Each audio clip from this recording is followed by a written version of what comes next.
하나님 말씀은 마태복음 5장 17절입니다. 내가 율법이나 선지자나 폐하러 온 줄로 생각지 말라. 폐하러 온 것이 아니요 완전케 하려 함이라. 완전한 율법, 모각선생의 율법에 대해서 지금 설명을 합니다. 율법은 두 가지 율법입니다. 하나님이 모세를 통해서 준 율법이 있고, 하나는 주님이 준 율법이 있습니다. 이 율법은 같은 맥락입니다.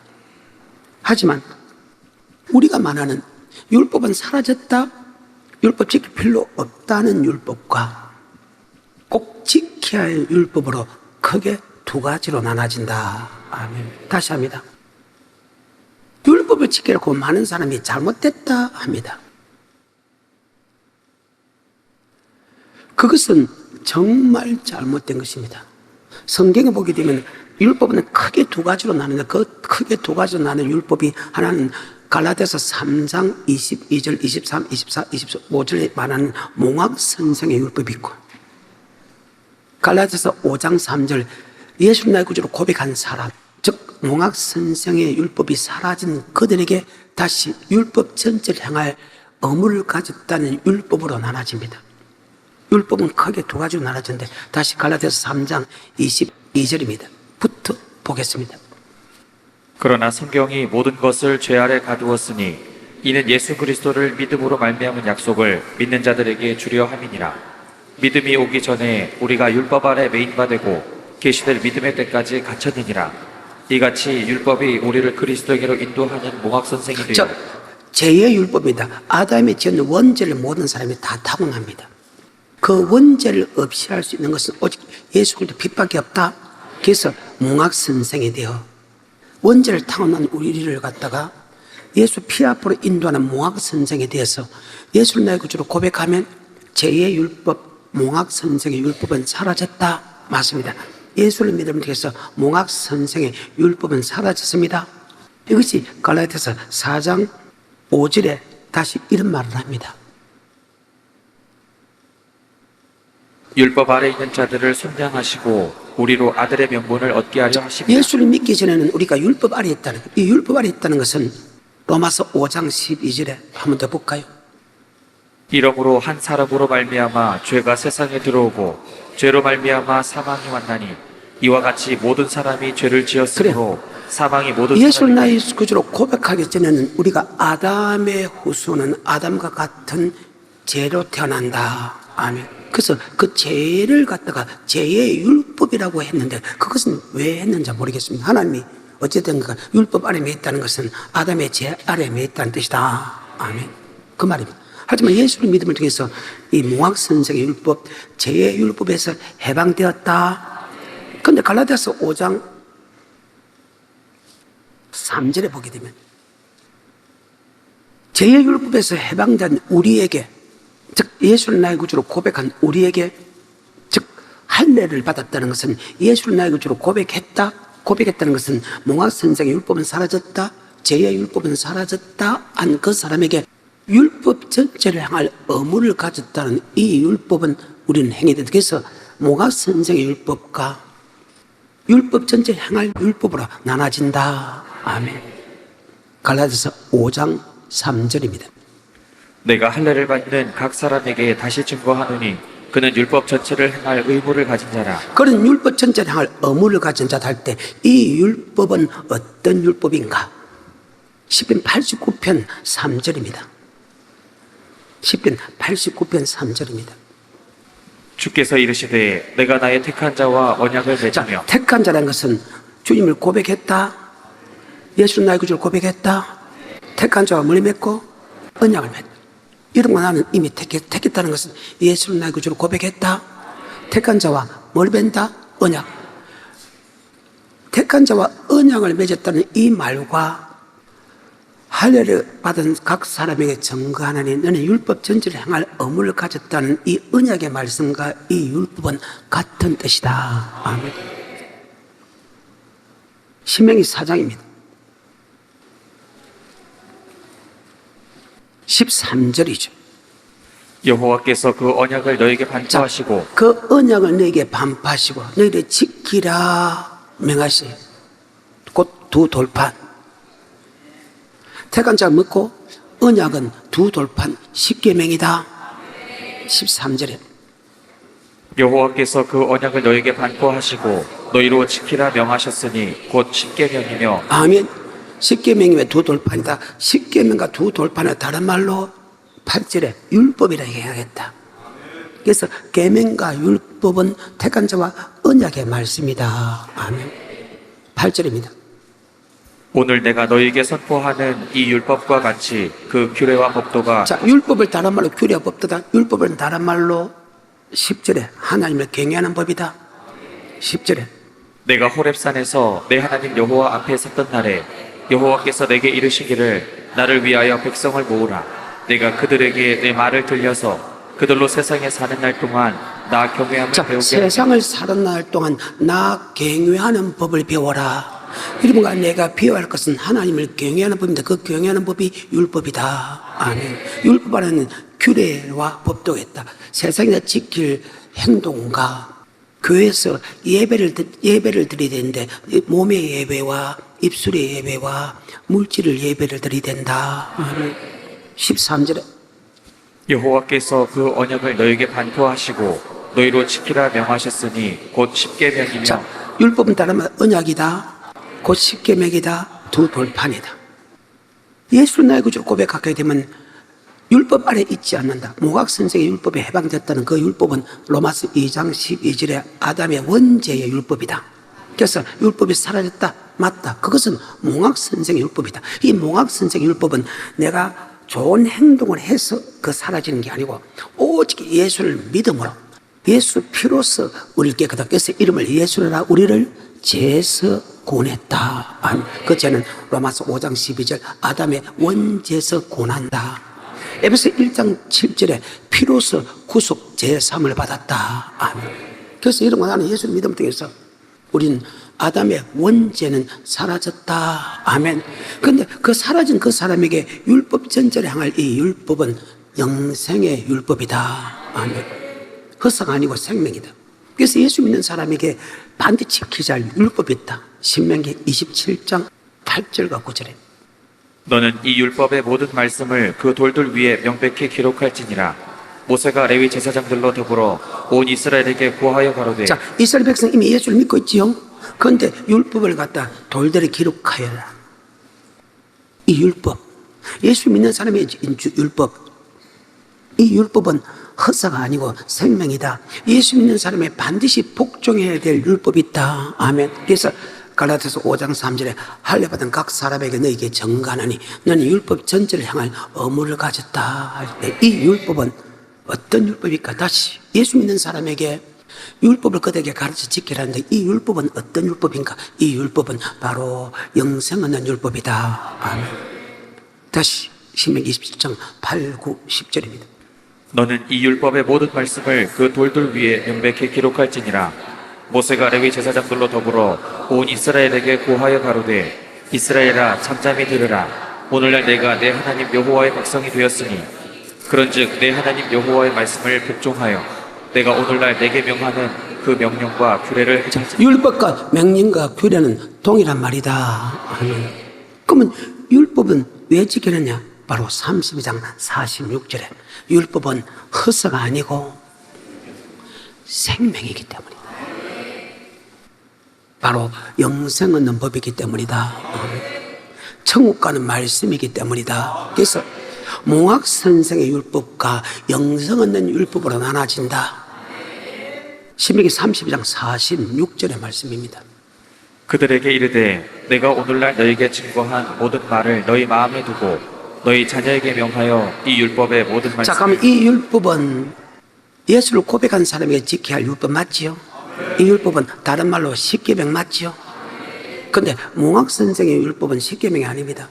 고백하면 사라진 죄의 율법이다. 아멘. 하지만 예수를 나의 구주로 고백한 사람에게 죄의 율법이 사라진 사람에게 십계명의 율법은 지켜야 된다. 이 십계명의 율법은 허사가 아니고 생명이다. 그래서 이런 거 내가 그 십계명 중에서 안식일 주일을 지킨다.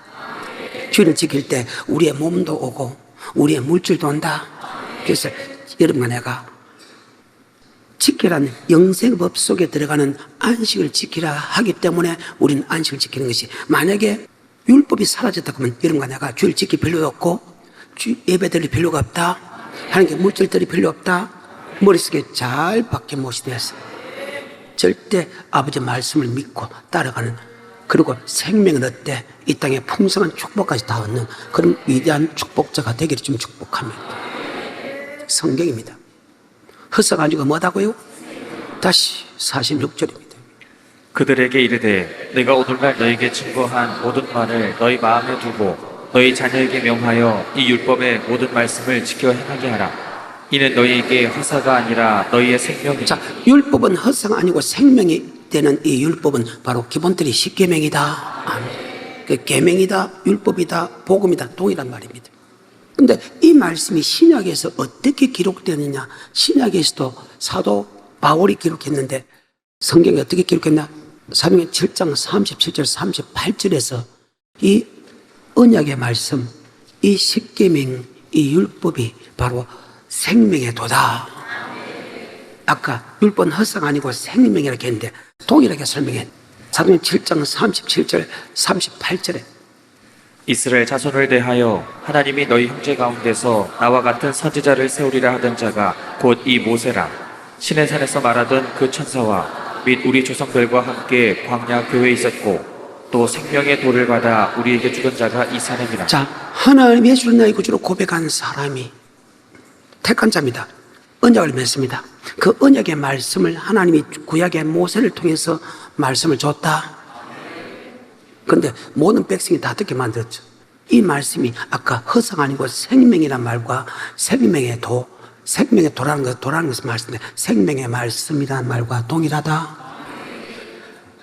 우리 주님께서 사도 바울을 통해서 이렇게 말합니다. 이 마음을 품으라 곧 예수 그리스도의 마음이니 그는 근본 하나님의 본뜻이나 하나님됨을 동등됨을 취하지 아니하고 종의 행실을 가져 사람같이 되었고 아버지 말씀에 죽기까지 복종하여 곧 십자가에 죽으시면, 구약이나 하나님이 요구하는 것도 아버지 말씀에 순종하는 것이고 신약에서 하나님께 요구하는 것은 다른 게 하나도 없어.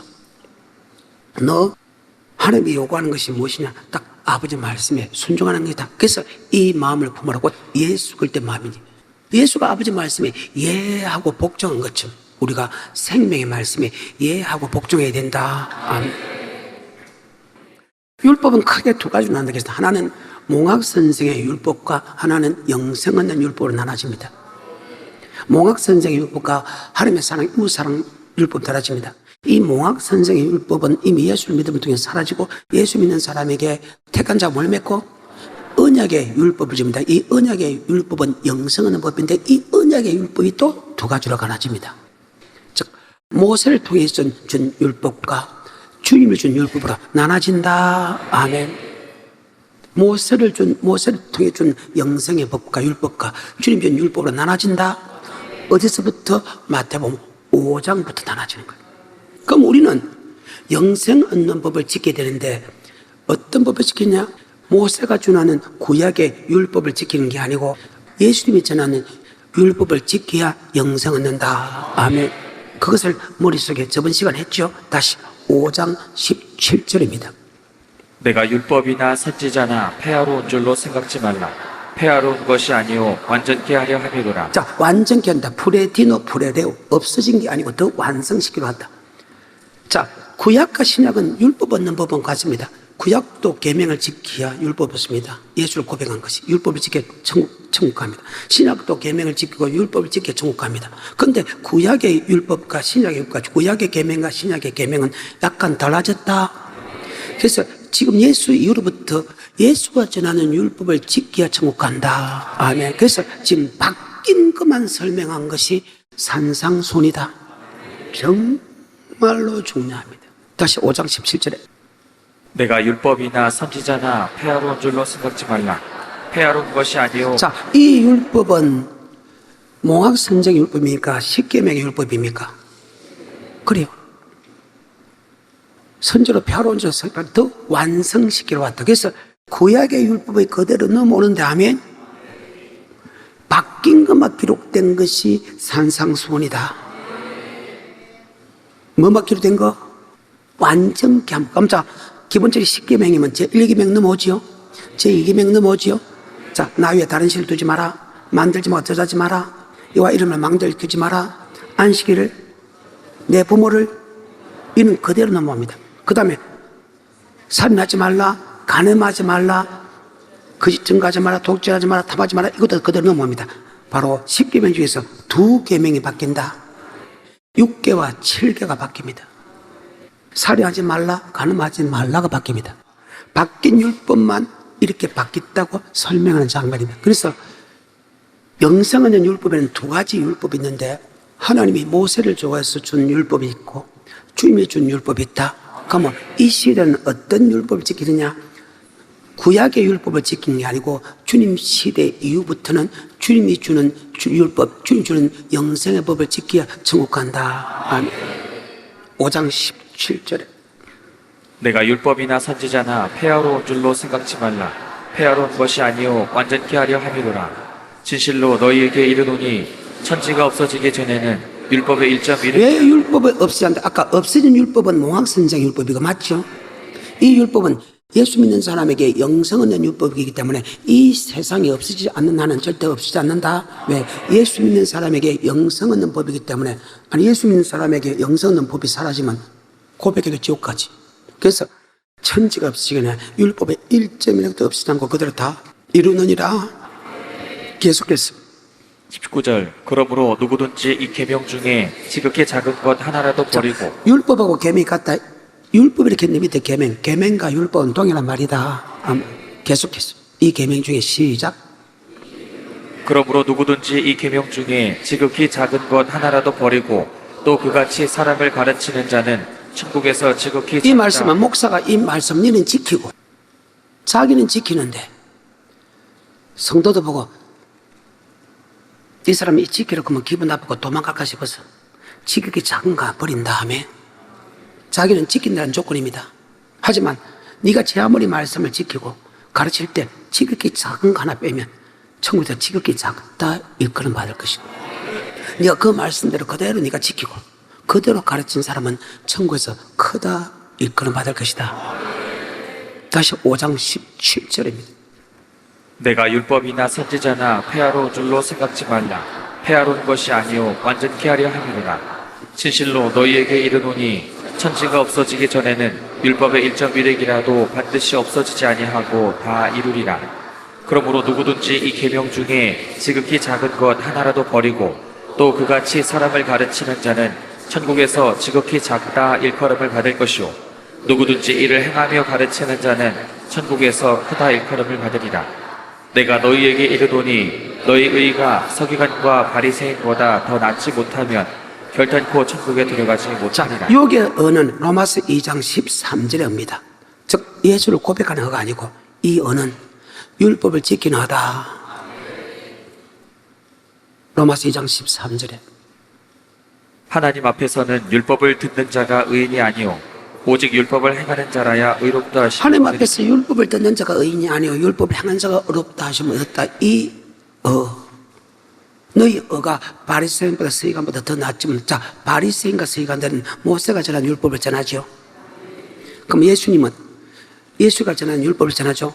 그러니까 구약의 율법을 지켜서 천국 가는 게 아니고 이젠 주님의 율법을 지켜 들어간다. 그래서 너희 어가 즉 영생의 말씀을 지키는 것이 모세가 전하는 율법을 들어서 천국 가는 게 아니고 더 나은 예수가 전하는 율법을 지켜야 천국 간다.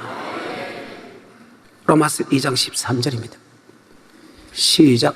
하나님 앞에서는 율법을 듣는 자가 의인이 아니요 오직 율법을 행하는 자라야 의롭다 하심을 얻으리니. 너희 어가 바리새인과 서기관보다 더 낫지 못하면 결단코 천국에 들어갈 수 없다는 것은 바로 율법은 모세가 전 율법이 있고 주님의 율법이 있다. 같은 율법인데 프로티노한 율법과 모세가 전 율법을 달라진다. 우리는 구약의 모세가 전한 율법을 그대로 넘어오는데 프로티노한 율법을 지키게 된다. 이해가 돼요? 다시 마태복음 5장 20절입니다. 내가 너희에게 이르노니 너희 의가 서기관과 바리새인보다 더 낫지 못하면 결단코 천국에 들어가지 그러면 못하리라. 율법은 10계명이 겠죠. 1계명, 2계명, 3계명, 4계명, 5계명 그대로 넘어옵니다. 제 6계명이 마지 마라. 제7명이 마라. 이 두 가지가 바뀌었다는 거예요. 십계명 안에. 저번에 설명했지요. 21절부터 26절까지입니다. 시작. 옛사람에게 말한 바 살인치 말라. 누구든지 살인하면 심판을 받게 되리라 하였다는 것을 너희가 들었으나 나는 너희에게 이르노니 형제에게 노하는 자마다 심판을 받게 되고 형제를 대하여 나가라 하는 자는 공회에 잡히게 되고 미련한 놈이라 하는 자는 지옥불에 들어가게 되리라. 그러므로 예물을 제단에 드리다가 거기서 내 형제에게 원망 들을 만한 일이 있는 줄 생각나거든 예물을 제단 앞에 두고 먼저 가서 형제와 화목하고 그 후에 와서 예물을 드리라. 너를 송사하는 자와 함께 길에 있을 때에 급히 사화하라. 그 송사하는 자가 너를 재판관에게 내어주고 재판관이 자, 군인에게 내어주고. 행자가 잘못했다 욕할 수 있다 하면, 싸울 수 있다 하면, 하지만 용서해라. 미워하지 마라. 용서해야 살인자가 아니고 미워하지 않아야 살인자가 아니다. 자, 그러면 구약은 내가 너를 죽이야 살인죄죠. 지금은 용서 안 해도 살인죄죠. 너를 미워해도 살인죄죠. 자, 그러면 구약의 법이 어려워요? 신약의 법이 어려워요? 용서하세요. 그러면서 마태복음 18장에 설명했죠. 우리 하나님께 용서받은 것이 1만 달란트다. 사람에게 너희 나한테 잘못해도 그건 100데나리온밖에 안 된다. 하나님 앞에 1만 달란트 용서받았다면 사람에게 100데나리온 용서는 당연하다. 그 당연한 죄를 용서해 주자니까 하나님이 1만 달란트 다시 끄집어내서 지옥에 가둬놓는다. 그래서 용서 안 하는 것이 여러분 살인죄다. 아멘. 저번에 설명했죠. 그 다음에 요한일서입니다. 3장입니다. 14절과 15절입니다. 시작. 우리가 형제를 사랑함으로 사망에서 옮겨 생명으로 들어간 줄 알거니와 사랑치 아니하는 자는 사망에 거하느니라. 사랑치 않은 사람은 사망에 간다.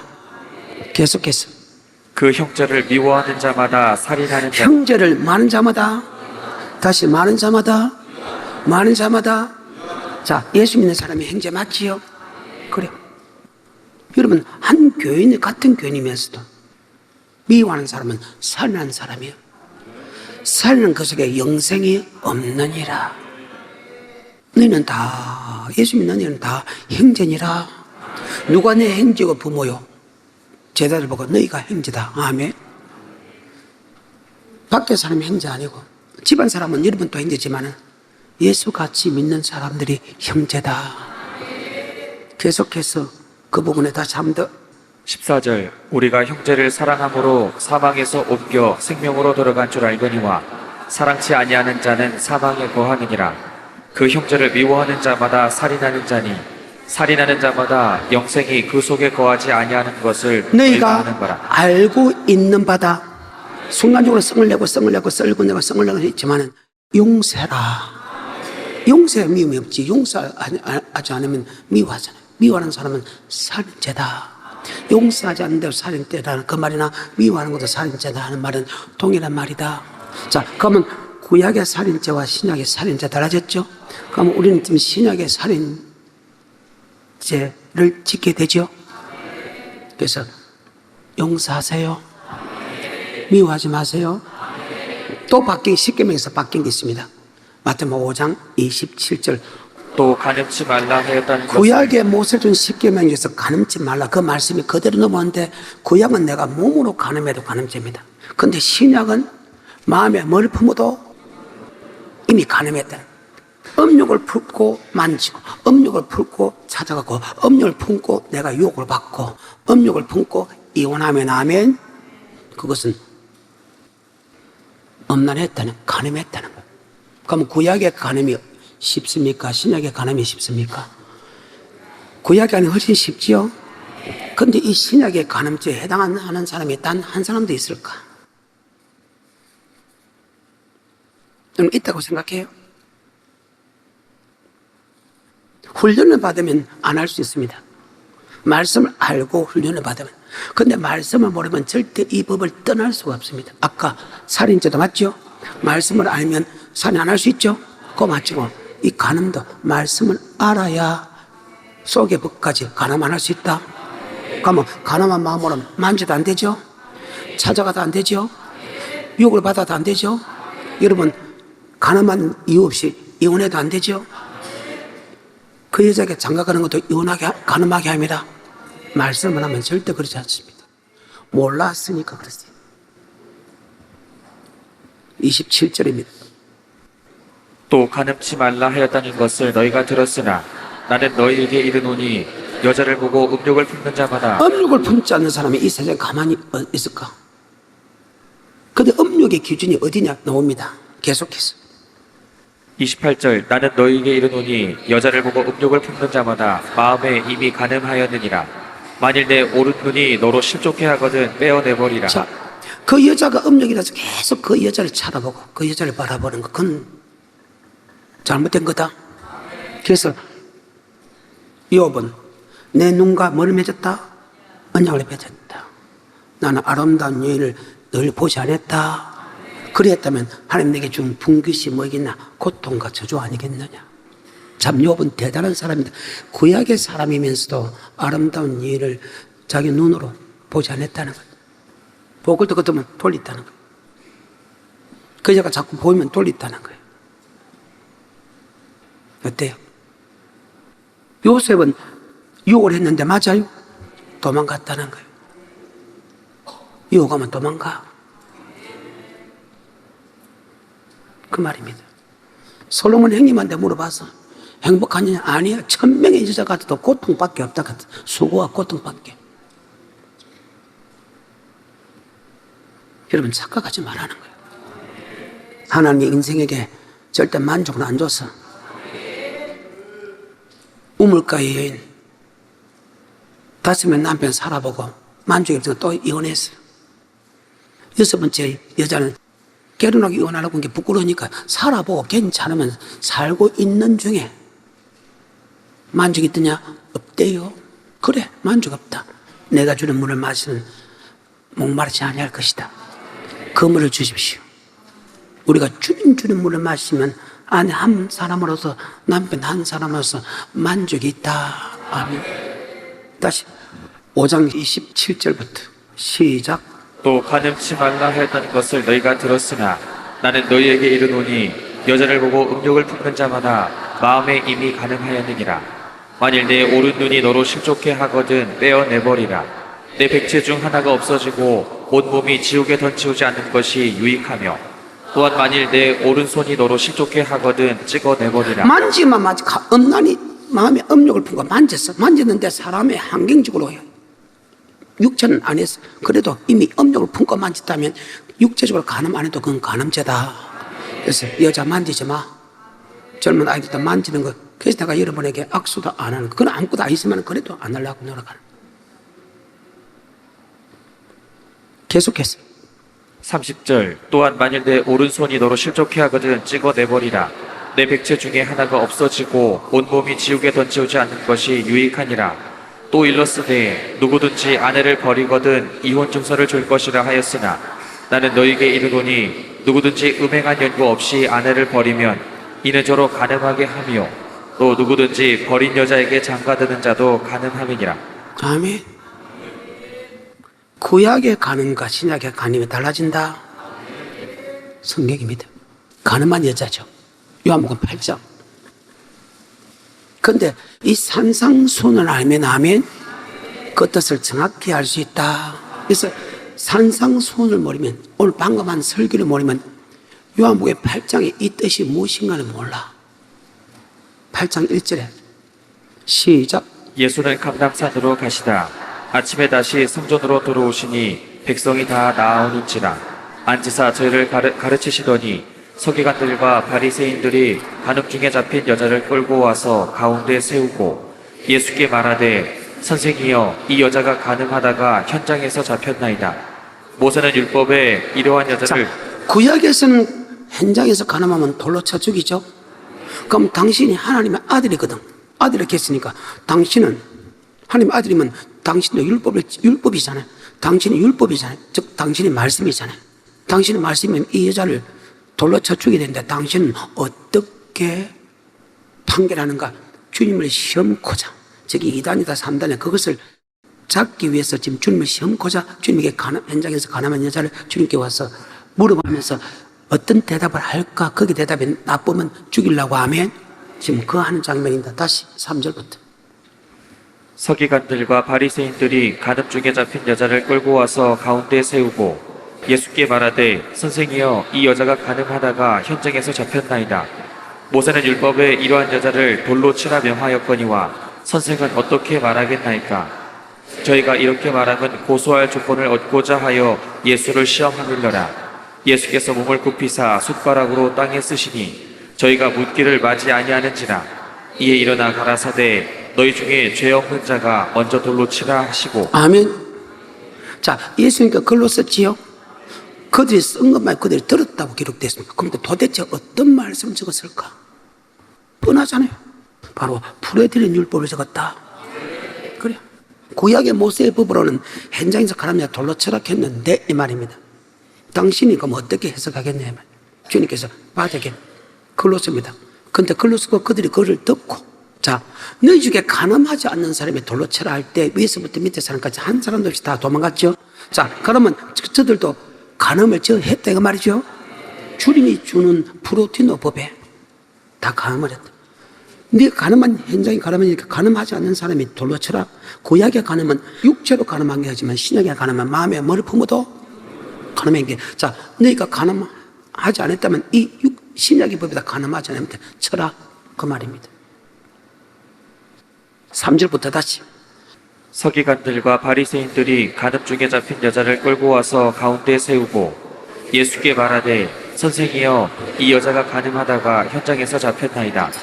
모세는 율법에 이러한 여자를 돌로 치라 명하였거니와 선생은 어떻게 말하겠나이까? 저희가 이렇게 말함은 고소할 조건을 얻고자 하여 예수를 시험하밀러라. 예수께서 몸을 굽히사 숟가락으로 땅에 쓰시니 저희가 묻기를 맞이 아니하는지라. 이에 일어나 가라사대 저희가 묻기를 맞이하지 않았다 말지요. 뭐를 쓰다는가? 바로 신약의 산상송원에 바로 마음의 음욕을 부문에 이미 간음했다. 그것을 설명하고 그들이 묻고 답하고 묻고. 계속해서 7절 저희가 묻기를 맞지 아니하는지라. 이에 일어나 가라사대 너희 중에 죄 없는 자가 먼저 돌로 치라 하시고. 여기 쟤는 네가 간음 안 했다면 먼저 돌을 쳐라. 구약의 간음 쪽에서 내가 육체적으로 간음이냐 신약의 간음은 마음의 음욕을 보는 간음이니까 맞죠? 지금 그 산상수훈을 그들에게 지금 가르쳐준다. 묻고 답하고 하면 입에서 좋다. 신약의 법으로서 너희가 간음하지 않았다면 이 여자를 돌로 쳐라. 이해가 돼요? 자, 그러면 이 말씀은 산상수훈을 알아야 해석되는 부분 맞지? 그 말입니다. 계속해서 8절 다시 몸을 굽히사 손가락으로 땅에 쓰시니 저희가 이 말씀을 듣고. 자, 저희가 쓰신 그 말씀을 들었지 그 말이죠. 그러면 산상수훈의 말씀 들었지 맞지? 야, 구약의 영성원과 신약의 영성원 같은 율법인데 이 달라진 율법까지 너희가 지켜야 된다 하면 끔찍 못 간다. 계속해서 8절 다시 몸을 굽히사 손가락으로 땅에 쓰시니 저희가 이 말씀을 듣고 양심의 가책을. 뭐의 가책을 가다? 왜? 주님이 주는 영생의 법과 구약의 모세가 준 영생의 법이 같으면서도 안에 내용은 프로디는 법은 즉 자기도 양심의 가책을 입다 갖는 것은 자기도 마음의 음욕을 품었다. 구약의 법으로는 절대 죄를 짓지 않는데 신약의 법은 죄를 지니까 맞지요? 자, 그러면 같은 죄니까 내가 돌로 쳐 때린다면 하나님도 나를 돌로 쳐 죽일 것이다. 가책을 받아. 자, 죄 없는 자가 돌을 칠할 때 단 한 명도 빠짐없이 다 설그머니 도망갔다. 그 연을 보고 야, 너를 정죄할 사람이 되냐? 예, 돌아보고 정죄할 것이 없나요? 그때 주님께서 다시는 죄 짓지 마라. 구약의 법과 신약의 법이 하나 다른 게 있습니다. 구약의 법은 가난하면 현장에서 쳐주겠다. 다시 8절부터. 다시 몸을 굽히사 손가락으로 땅에 쓰시니 저희가 이 말씀을 듣고 양심의 가책을 받아 어른으로 시작하여 젊은이까지 하나씩 나가고 오직 예수와 그 가운데 섰는 여자만 남았더라. 예수께서 일어나사 여자 외에 아무도 없는 것을 보시고 이르시되 여자여 너를 고소하던 그들이 어디 있느냐? 너를 정죄한 자가 없느냐? 대답하되 주여 없나이다. 예수께서 가라사대 나도 너를 정죄하지 자, 이 아니하노니 말씀의 뜻은 정말 대단합니다. 그래서 은혜가 충만한 시대다. 주님이 이 땅 은혜는 용서입니다. 구약은 그때 죽였는 다음에 주님이 이 땅에 오물 통해서 이제 용서의 시대, 은혜의 시대가 들어갑니다. 부모를 잘못해도 가늠해도 살인해도 그때 죽이지 않는다. 왜? 하나님이 용서해 줄 수 있는 기회를 줬다는 거예요. 이것이 요한복음 12장 48절부터 이런 말씀이 있죠. 한번 봅시다.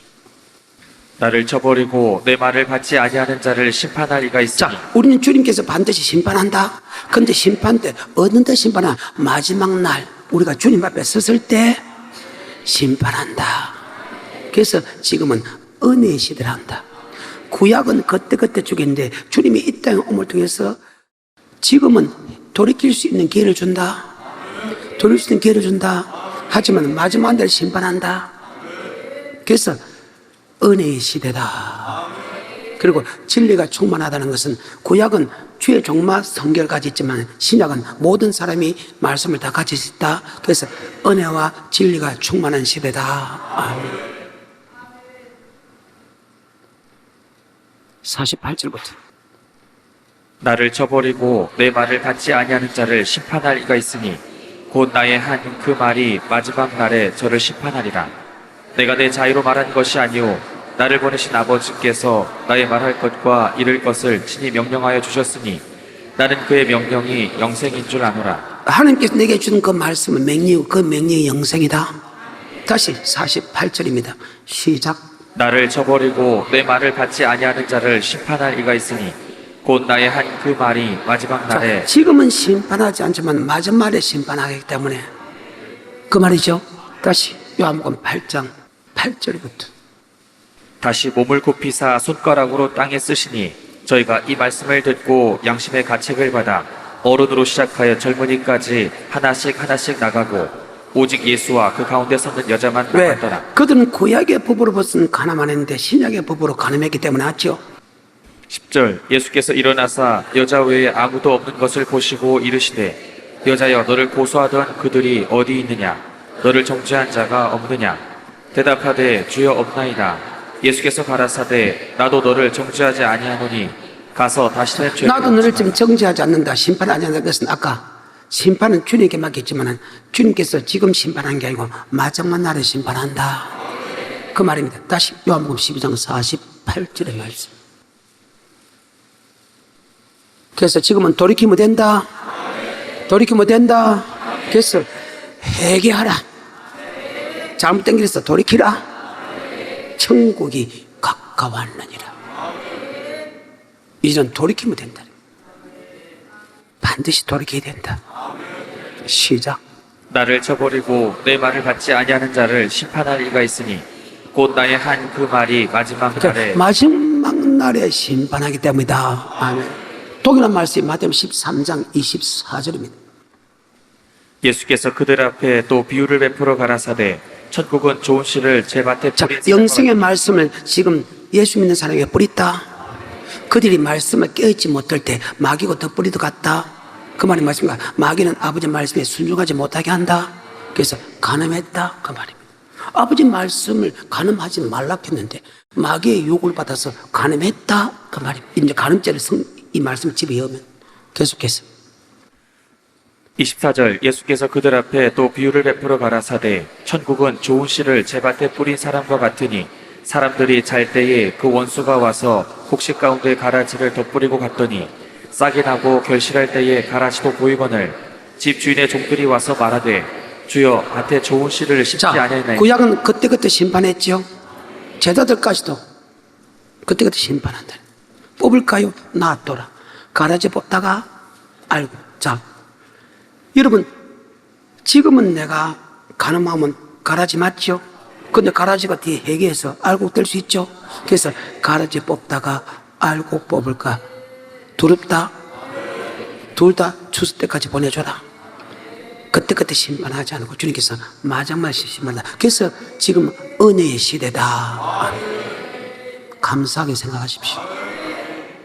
계속해서 27절 집 주인의 종들이 와서 말하되 주여 밭에 좋은 씨를 심지 아니하였나이까 그러면 가라지가 어디서 생겼나이까? 주인이 가로되 원수가 이렇게 하였구나. 종들이 말하되 그러면 우리가 가서 이것을 뽑기를 원하시나이까? 주인이 가로되 가만두어라. 가라지를 뽑다가 급식까지 뽑을까 염려하노라. 둘 다 추수 때까지 함께 자라게 두어라. 추수 때에 내가 추수꾼들에게 말하기를 가라지는 먼저 거두어 불사르게 단으로 묶고 곡식은 모아 내 자, 공간에 그럼 놓으라. 알곡과 죽증이는 언제 오른다? 주님이 재림할 때, 우리가 주님 앞에 섰을 때. 그러면 지금은 가늠하면 구약은 죽겠지만 지금은 가늠하면 돌이킬 수 있는 기회를 준다. 여러분 돌이키세요. 그래서 세리한테 회개하라 천국이, 주님도 마태복음 4장에 회개하라 천국이, 마태복음 10장에 12제자를 보내면서 이방인의 길로 가지 마라, 사마리아 성에 가지 마라, 이스라엘을 이름을 향해서 회개하라 천국이 가까웠다. 베드로서 3장 8절에 하루가 천년이 하루같이 이 한 가지를 잊지 마라. 어떤 사람이 주님이 드디어 온다고 생각, 드디어 온 것이 아니고 너에 대해서 오래 참아서 아무도 다 회개하라. 지금은 너희가 멸망당하는데 주님께 오래 참고 기다리는 것은 멸망 참고 다 회개하기 원한다. 천국 가기 원한다. 지금은 죄를 짓다 할지라면 이제는 돌이키라. 베드로서 3장 8절하고 마칩니다. 사랑하는 자들아, 죽게는 하루가 천년 같고 천년이 하루 같은 이 한 가지를 잊지 말라. 주의 약속은 어떤 이에 더디다고 생각하는 것 같이 더딘 것이 아니라 오직 너희를 대하여 오래 참으사 아무도 멸망치 않고 다 회개하게 이르기를 원하시느니라. 아멘. 그래서 지금 뭐의 시대? 그때그때 심판하지 않고 돌이키면 용서해 주기 때문에 은혜의 시대다. 자, 구약은 은혜의 시대다, 은혜 시대 아니다. 그때그때 현장에 잡히면 바로 돌로 쳐 죽이라. 하지만 지금은 잡히도 하나님께 돌이킬 수 있는 힘을 준다. 그래서 구약의 법과 신약의 법은 달라졌지만 또한 이렇게 해결할 수 있는 기회를 준다. 또한 그 속의 법과 지킬 수 있는 성령도 준다. 또 말씀을 들어야 순종할 수 있기 때문에 은혜가 충만한, 진리도 충만한 시대다. 여기까지.